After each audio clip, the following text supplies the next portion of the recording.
Dynamic Thought, lesson for week 6. The objective or conscious mind is the mind of the senses. It learns from books, persons, experience, and experiments. It reasons on things learnt and on thoughts received from a variety of sources. And having passed judgment, rejects some things as error and accepts others as truth. Things considered to be truth are passed down into the subconscious mind to add to its existing store of memory and experiences. Whatever is passed to the subconscious mind becomes translated into action. Thus, if immoral or impure thoughts are entertained, then immediately physical changes take place in the body, which are simply these thoughts being translated into action by the subconscious mind. Thus, if one repeatedly imbibes this class of thought, a time arrives when one is compelled by the subconscious mind to indulge in immoral practices. This is why many people who have been all their lives apparently quite moral and well-behaved suddenly break out into flagrant immorality. It is a great surprise and cause great distress to relatives and friends. They think that it is a sudden transformation, or that it is due to a certain temptation or to the evil influence of a certain wicked person. It is instead none of these things. It is simply the result of evil thinking. Evil thoughts produce evil actions. Evil thoughts also attract other thoughts just as evil as themselves. In the same way, a person who indulges in evil thinking attracts other people of similar character. There is a law running through the universe, which is that like attracts like, and the operation of this law is unalterable. Think evil thoughts, and you will assuredly attract others just as evil, which will help to drag you down. If a man thinks evil thoughts, he will become evil in word and deed. Let him think evil thoughts, and he will attract other people even worse than himself. In the same way, if you entertain thoughts of failure, if you doubt your ability to succeed, if you feel that circumstances will arise that will swamp your business, then you will attract streams of failure thoughts which will help to keep success away. Not only so, but you will attract other people of similar nature whose pessimism will help to complete your final demise. Like always attracts like. Thus it is that failures always drift together, just as men of a successful type always draw to themselves others of the same type of mind. Birds of the feather flock together has behind it an unalterable law. It is the same law that makes it impossible to think of fear, sickness, disease, or ill health without drawing to yourself streams of thoughts of a similar nature, which causes certain cells to vibrate in the subconscious mind, and thus produce disease. And not only by so thinking do you produce disease, but you also attract diseased people to you, who help by their diseased mental outlook to make your illness become more firmly seated. The reverse is of course equally true. If you entertain pure thoughts, you will attract thoughts of a similar kind from out the ether and be strengthened and blessed thereby. By the same law, you will attract other people of lofty minds who will aid you in your upward climb. If you entertain beautiful thoughts, you will draw to yourself a constant stream of thoughts of a like nature. You will attract to yourself friends of a noble and inspiring character. In the same way, if you allow thoughts of success only to be held in the mind and chase away all thoughts of failure, you will attract to yourself a full measure of successful thoughts. These will strengthen your determination and inspire you to greater effort. By the same law, you will also attract to yourself men and women of successful type of mind. You will find yourself sought after by successful people, and they will bring with them opportunities for your more abundant success. Again, if you will only think thoughts of health and perfection and kill by denial all thoughts of disease, if you will raise yourself into your perfect world of mind and realize that there is no such thing as sickness, illness, ill health, or disease, but that instead there is only infinite perfection and abounding health, then not only will health manifest itself in your body, but you will also attract to yourself happy, radiant, healthy-minded, and healthy-bodied people who will inspire and help you in every department of your life. Therefore, you will readily see how important it is that only the right type of thoughts should be allowed to enter the subconscious mind. The attitude of mind of the average person, of the common rock, is not inspiring. It does not suggest success. It expresses at best only a passive acceptance of life. It takes life as it is, things as they come. It is not often that you meet a man who is conscious that he is master of his fate, the captain of his soul. How then can you escape all this deadening, destroying mental atmosphere? First, you must, in habit of thought, separate yourself from the crowd. You must shut out their pessimistic, believing circumstances, weak, failure, low, lewd types of thoughts altogether, and live in an entirely different world, the inner world of your own creative thought. If you meet a noble or inspiring thought, and later you will be the recipient of a continuous stream of the finest thoughts the world has ever known, let it in. I do not mean that you are to look down upon your fellows, for nothing is more destructive or contemptible. You must mix with your fellows, and while holding yourself proof against low and weak types of thought, seek to raise their minds by your own hopeful suggestions. When a friend talks as though failure were a possibility in his life, suggest instead that success is hastening his way. When people are sad, try to cheer them by hopeful suggestions. When they look on the dark side of life, show them the bright side. When they rail and rave, pour oil on the troubled waters. Seek to cheer people up and resolutely refuse to accept the suggestions of their minds. The greatest antidote to this deadening atmosphere of doubt and helplessness, of ignorance and materialism, of fear and failure, due to the world's wrong habit of thought, is the use of that mind-cleansing denial. There is no evil. It goes right to the root of all trouble and failure, all that is undesirable in our lives, and destroys it. The word evil embraces everything in life that is not of the highest good. Failure, poverty, fear, sickness, disease, pain, ill health, unhappiness, all that limits, confines, cramps, and fetters one's life. All these and much more are included in this one word. By this denial, all this evil atmosphere is neutralized, and the mind is cleansed, ready for the affirmation, only infinite good. And these two words, infinite good, cover everything that we can possibly desire. Peace, power, plenty, health, happiness, and joy, success, achievement, love, service to all mankind. What more can one desire?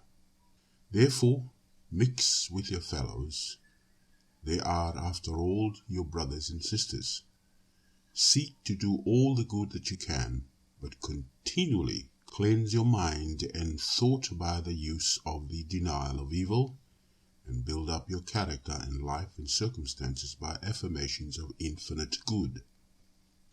Thus, while you are still mixing with the ordinary, everyday type of men, and they have much that is lovable and noble in their character, yet you will be as the poles apart. The fact that you are taking this course proves that you are not as others, that you are taking a course of metaphysical training, shows that you are of a different type to the ordinary crowd, that you are marked out for distinction and progress. Second, everything that you read must be examined and criticized.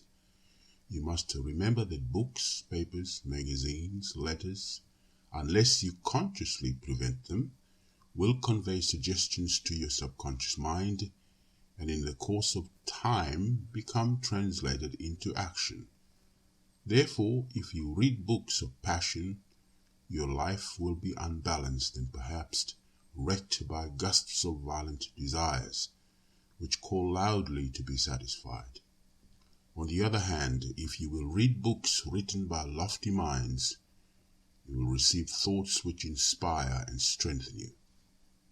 You should therefore choose your reading wisely.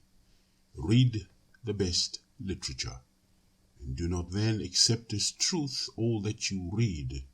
Refuse resolutely to accept any ideas that is not in agreement with your new conception of life. All ideas of man, being the puppet of powers outside himself, of being the sport of fate and the victim of circumstances, must be rigorously rejected.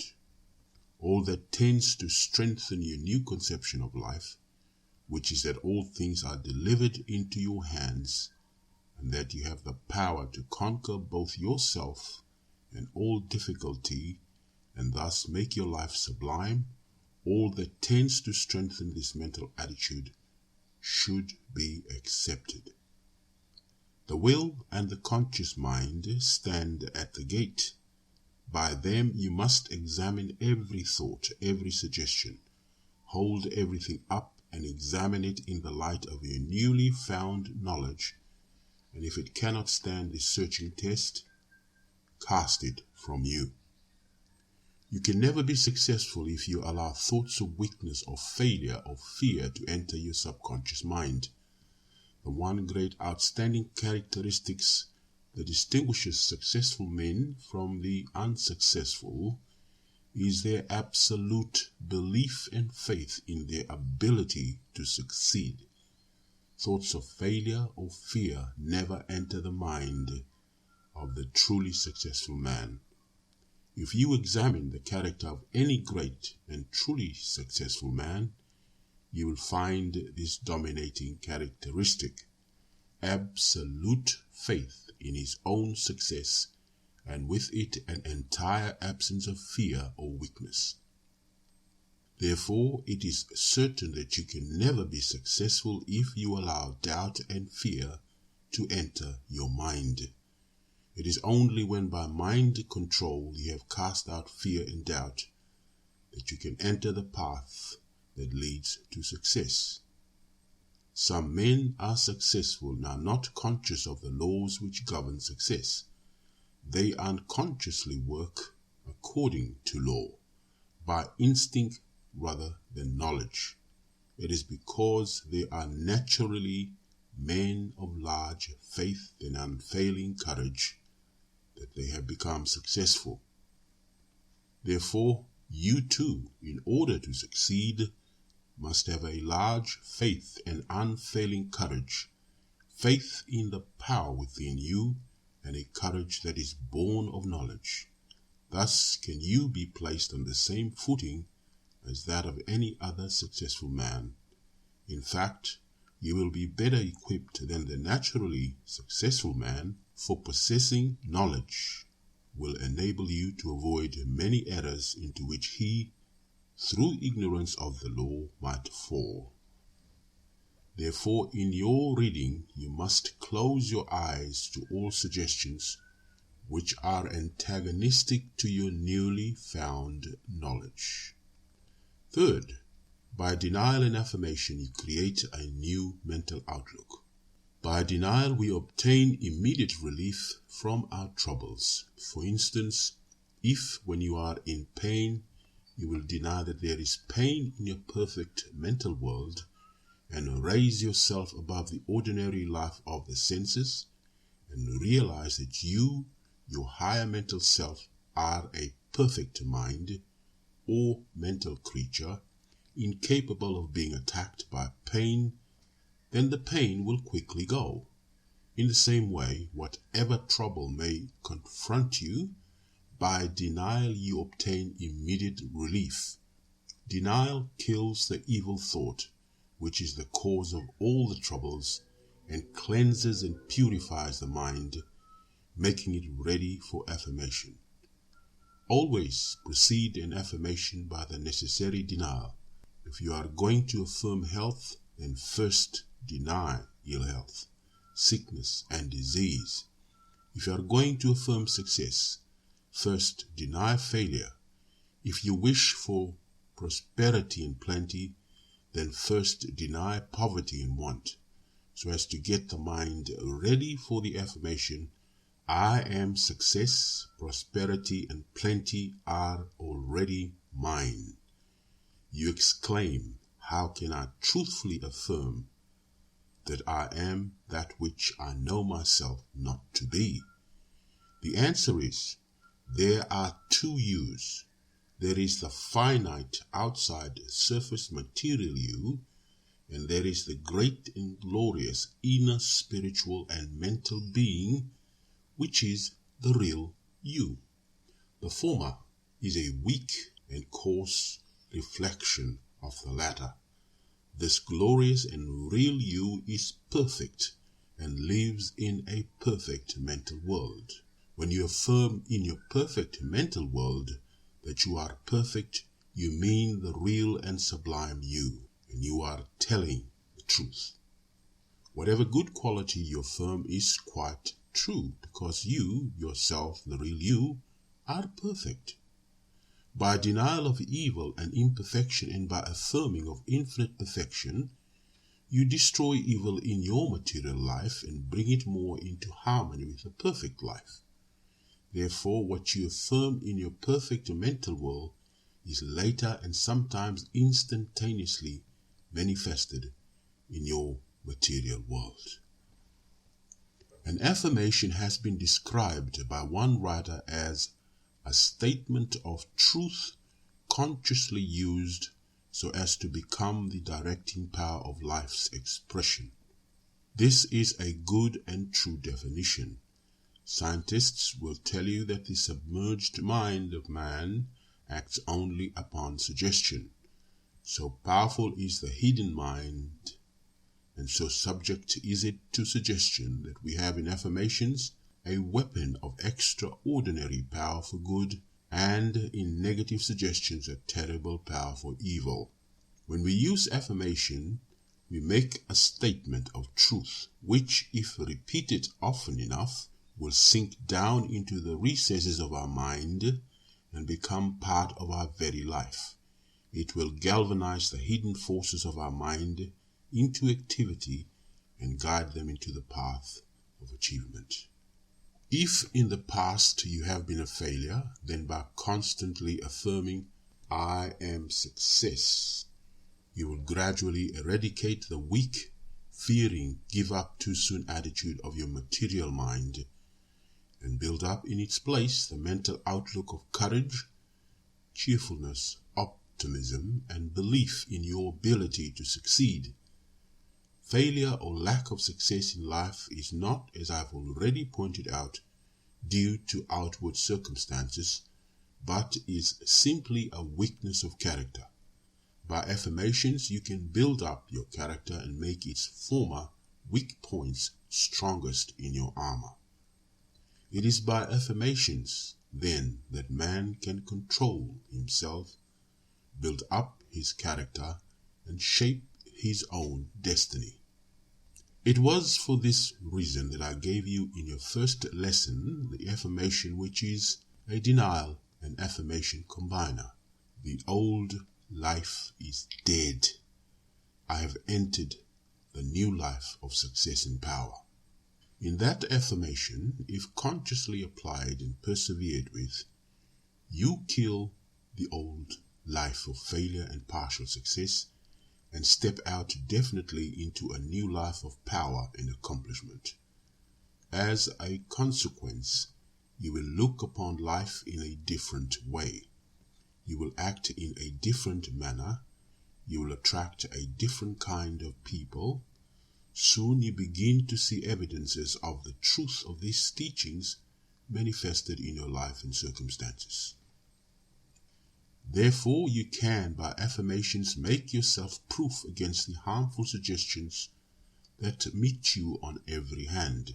By affirmations, you build up the courageous, confident, hopeful, cheerful, absolutely certain attitude of mind, which is the only type of mind that can readily succeed. As you begin to see evidences of the working of your newly found power, you feel lifted up in a strange and wonderful way. You feel as if you are being carried forward by invisible powers to success. It is as though some impelling force were pushing you in the back and urging you forward to the goal of your endeavor. Therefore, persist and persevere with your affirmations.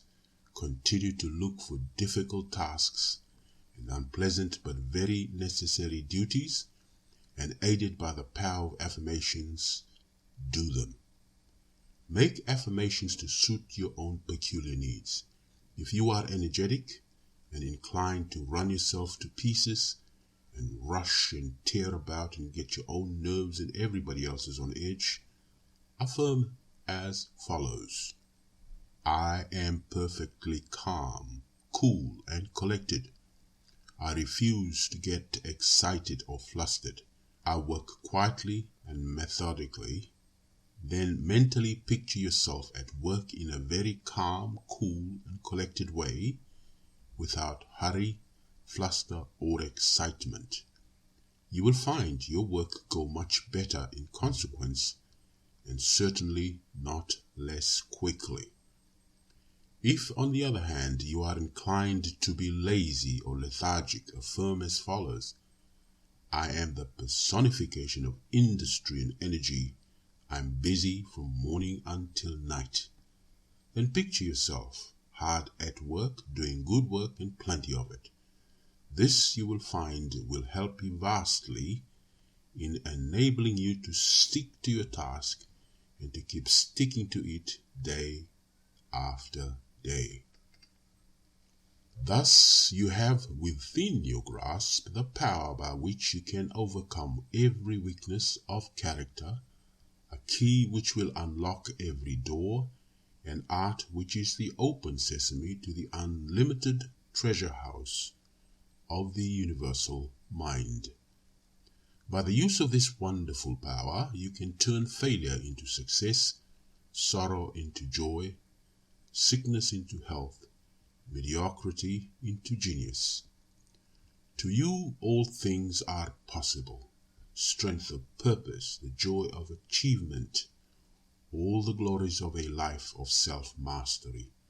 Unto you it is given to taste of the delights of heaven while yet upon earth. For heaven and hell are within you. They are but mental states. Unto him who attains to the dazzling heights of self-mastery, unto him who can stand erect and unafraid, and untroubled by the things that vex and rend the hearts of men, unto him who is the master of his passions, his emotions, his circumstances, and his life, into such a one has come that for which the world has longed and strived in vain, about which philosophers, poets, and seers have for centuries spoken and written, and yet never have been able to grasp or to hold. He who overcomes himself overcomes the world. All its treasures are poured at his feet. All the divine forces hasten to minister to his eternal joy. Dear listener, all this is for you. Persevere with the affirmations and practice the visualization exercise as taught in this course, and you can never fail to succeed beyond your wildest dreams. For the visualizing exercise, Picture the window frame of your bedroom. Trace the wood of which it is made, step by step, process by process, right back to its original form, the tree in the forest. See clearly and distinctly every stage and leave out no detail. Meditation. In future, I'm going to close my eyes to the imperfections of other people and endeavor only to see their good points. Everyone has lovable traits in his or her character. Even the hardest case has a soft spot somewhere. Therefore, in future, I will look only for the lovable traits and the soft spots. In everyone, I shall see something to admire and reverence, something to love. And I shall not stop with people. I will also look for the good in every circumstance, in every difficulty, in every failure.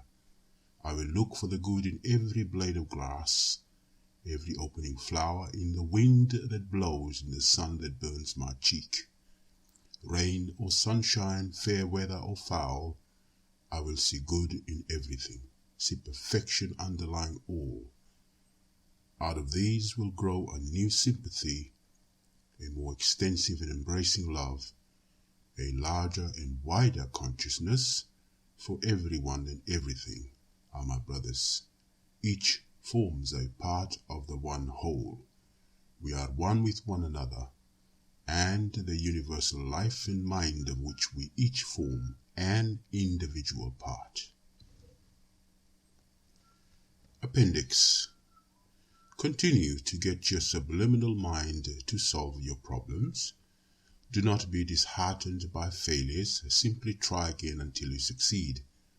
One word of warning: after receiving your answer in the early morning, you get to business or practice or whatever your work may be, and you may think that the answer which came to you as a flash of inspiration must be a mistake. So opposed does it appear to ordinary worldly wisdom. Be not deceived. What you have received by inspiration is the subliminal wisdom. And the so-called wisdom which now seeks to reverse the decision will, if followed, lead you to confusion and disaster. Infinite wisdom always appears to be foolishness to finite man. Continue to hold a vision of glorious health and eternal youthfulness ever before your mental eyes. Also deny sickness and affirm health without ceasing, not in a strained way, but with confidence and conviction. This ends Lesson 6.